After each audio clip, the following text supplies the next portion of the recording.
From Pacifica, this is Democracy Now! The government's already reduced the value of our members' pensions. They want them to pay more for their pensions and work longer for a smaller pension. That's not on. They've got to come up with something better than that, or there will be further strike action. In Britain, 2 million workers take to the streets in the largest mass protest in generations. Will go to London. Then Vice President Biden makes a surprise visit to Iraq as the U.S. military winds down its presence there. We speak with State Department Foreign Service Officer Peter Van Buren, whose book has gotten him in a lot of trouble. It's called We Meant Well, How I Helped Lose the Battle for Hearts and Minds of the Iraqi People. We'll also talk to Iraqi-American blogger Raed Jarrar. After 8 years of occupation and 13 years of semi-daily attacks and economic sanctions, it's laughable for Iraqis to look at the U.S. as the savior. The U.S. is definitely a part of the problem. Then massive police forces dismantle Occupy Los Angeles and Philadelphia.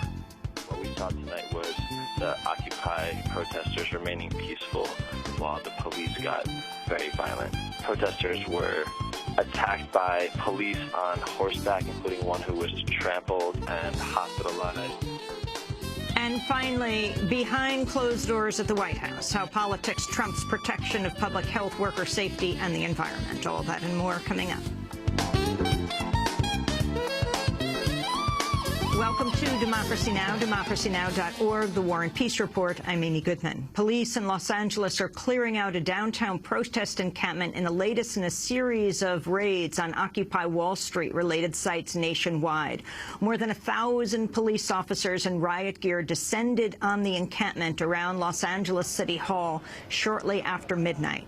Scores of people were arrested as police tore down the tents around the site.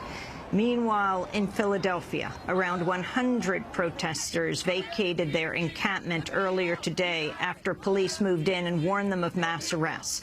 We'll have more on the raids in Los Angeles and Philadelphia later in the broadcast. The Senate has advanced a controversial measure that would authorize the military to jail anyone it considers a terrorism suspect without charge or trial anywhere in the world, including the United States. The provision is attached to a large military spending bill that's before the Senate this week. On Tuesday, the Senate voted 61-37 to defeat a measure that would remove the new indefinite detention policy as well as other controversial measures. The White House has promised to veto the entire bill should the provisions remain. For a discussion of this legislation, you can go to our website at democracynow.org.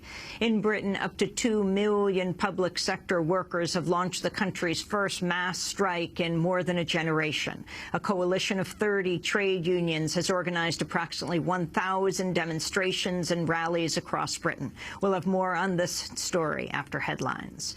Former Ivory Coast President Laurent Gbagbo has been arrested and transferred to The Hague to face charges of crimes against humanity. Gbagbo arrived in the Netherlands overnight after being taken from house arrest in the Ivory Coast. An International Criminal Court spokesperson announced the charges. Mr. Laurent Gbagbo has been arrested and transferred to the ICC detention center in the night. That's in accordance with a warrant of arrest issued by Pretrial Chamber 3, and that's for four charges of crimes against humanity: murder, persecution, rape and other sexual violences, and also other inhuman acts that allegedly has been perpetrated in Côte d'Ivoire in the post-electoral period when there was violence committed in this country. Gbagbo is accused of coordinating violence that killed more than 3,000 people following an election loss a year ago. His attorneys say he's been wrongfully seized and plan to challenge his detention in court. The Obama administration's facing scrutiny over the recent shipments of tear gas from a U.S. firm to the military government in Egypt. Workers at Egypt's Suez seaport revealed an initial 7-ton shipment from the company Combined Systems that recently arrived. Egyptian forces have used U.S.-made tear gas in an attempt to break up the mass protests against military rule in Tahrir Square. On Tuesday, State Department spokesperson Mark Toner was questioned about the shipments. What does that say then when you've got tear gas shipments arriving in the port of Suez with "Made in the USA" on the side of them?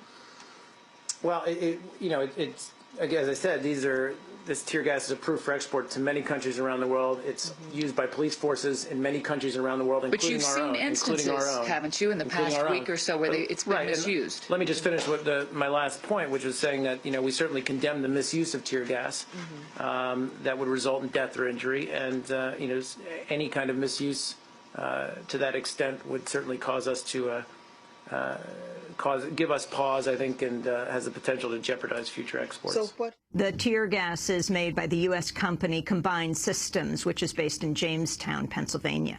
Secretary of State Hillary Clinton has arrived in Burma as part of an easing of ties between the U.S. and the ruling military junta. Clinton's visit marks the first by a U.S. Secretary of State in 50 years. President Obama said he authorized Clinton's trip after getting support from the Burmese pro-democracy leader Aung San Suu Kyi.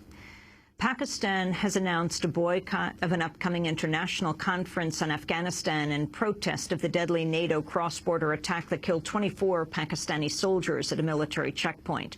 The international gathering is due to take place in Germany next week to discuss the future of Afghanistan following NATO's scheduled withdrawal in 2014.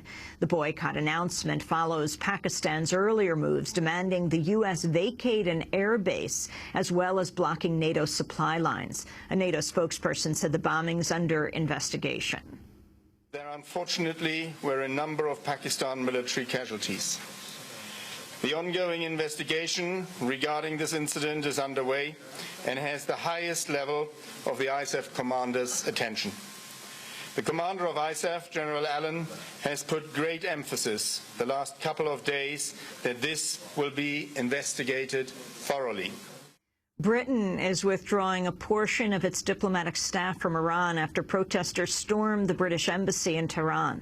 On Tuesday, hundreds of protesters overran 2 diplomatic buildings, chanting, quote, "Death to Britain," and setting fire to the British flag in a car. The incident came 1 week after the British government cut all relations with Iran's financial sector as part of new sanctions coordinated with the U.S. and Canada.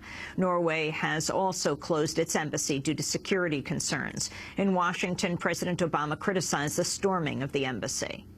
For rioters essentially to be able to overrun the embassy and set it on fire is an indication that the Iranian government is not taking its international obligations seriously. And so obviously we're deeply concerned about that situation, and we expect to see some sort of definitive action sometime very quickly.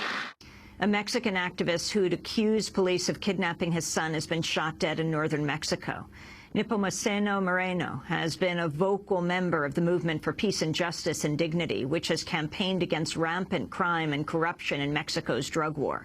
He was shot at least 5 times on Monday while driving his car. An activist who worked with Moreno said he had only recently met with Mexican President Felipe Calderón, telling him he needed protection out of fear for his life. This is undignified and embarrassing for a man who asks for justice for a son who disappeared over a year ago, a son who has been jailed with invented charges, as he showed. His daughter was fired from a job in the government, and the fact that he was killed in the middle of town after having asked for protection to the president 1 month before. The World Meteorological Organization is warning 2011 is one of the hottest years on record, and human activity is to blame. According to the WMO's findings, the warmest 13 years of average global temperatures have all occurred in the 15 years since 1997, with temperatures in 2011 cited as the 10th highest on record, higher than any previous year with the so-called La Niña event. The report was unveiled at the United Nations climate change talks in Durban, South Africa. The Deputy Secretary General of the WMO, Jerry Langwasa, said the findings also back previous studies linking global warming with extreme weather. We are observing a change in our climate. Now, temperature is a key indicator of the changing climate. One of the key things about that is that extreme hot days, or the number of hot days, is increasing with an increasingly warmer climate. It also means that extreme events such as floods, hurricanes, and droughts are becoming more and more frequent. The number of warmer days, as I said, are increasing, so our climate is changing. Democracy Now! Will be broadcasting from the UN Climate Change Summit in Durban, South Africa, both in the convention and on the streets, beginning on December 5th for the whole of next week. In Chile, a former U.S. Navy officer has been indicted for his alleged role in the killings of 2 other U.S. citizens shortly after the 1973 military coup.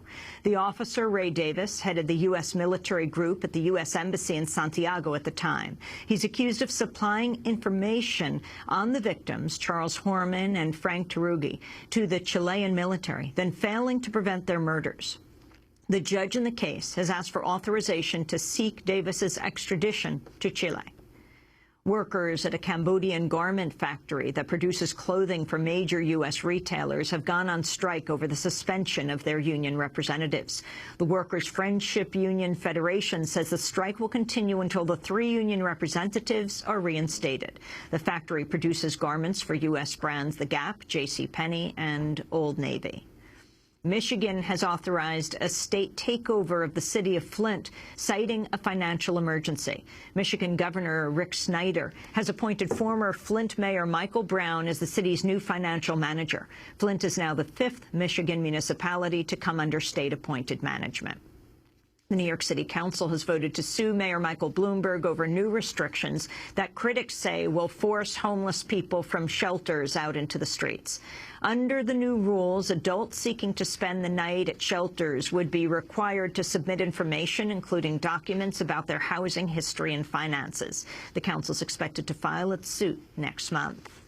Texas Governor and Republican presidential hopeful Rick Perry is making headlines for another gaffe on the campaign trail. Speaking in New Hampshire, Perry mistakenly asserted the voting age in the U.S. is 21 instead of 18 and also got the date of the 2012 election wrong by 6 days.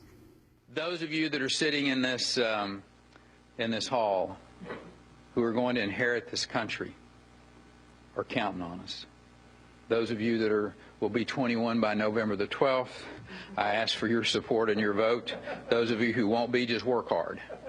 Because you're going to inherit this, and you're counting on us getting this right. Governor Perry, meanwhile, has picked up the endorsement of Arizona Sheriff Joe Arpaio, known as the staunchest anti-immigrant figure in the United States. Arpaio campaigned for Perry at a series of appearances in New Hampshire on Tuesday.